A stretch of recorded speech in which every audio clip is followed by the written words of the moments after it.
Welcome to Last News 433 stars, your trusted source for the latest breaking news from around the world. Here, we bring you clear, fast, and reliable updates so you never miss a major story. Overnight, Ukraine was struck by one of the most intense bombardments since the start of the war in 2022.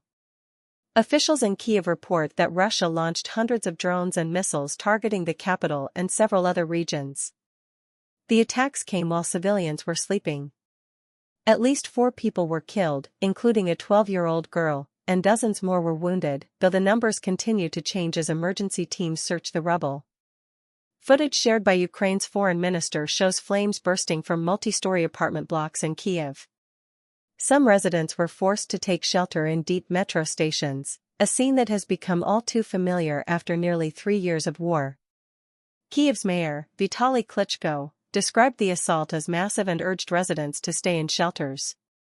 In Zaporizhia, in the southeast, officials confirmed several injuries and more damage to civilian infrastructure. Andriy Yermak, head of Ukraine's presidential office, condemned the strikes as a war against civilians and called for tougher Western sanctions against Moscow. The scale of the attack also alarmed neighboring Poland. Polish forces scrambled fighter jets, raised air defense systems to high alert, and temporarily closed airspace near Lublin and Rzeszów to protect citizens in regions close to the border. Warsaw described the move as preventive, but it underlined just how seriously the strikes were taken by NATO allies.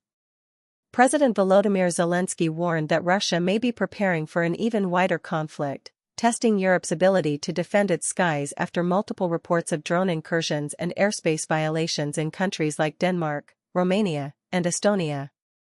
Earlier this month, more than 90 drones were spotted heading toward Poland, and several managed to cross the border before being intercepted. Moscow, meanwhile, denied any intention of attacking NATO countries. Speaking at the UN General Assembly in New York, Russian Foreign Minister Sergei Lavrov warned that any aggression against Russian airspace would be met with what he called a decisive response. The overnight strikes serve as a stark reminder of the continuing escalation in Ukraine, raising new fears about regional security and the possibility of spillover into neighboring nations. For now, Ukraine mourns its victims and braces for what could be yet another round of attacks. Thank you for watching Last News 433 stars. If you found this update useful, don't forget to like this video, subscribe to the channel, and turn on the notification bell so you never miss our next report.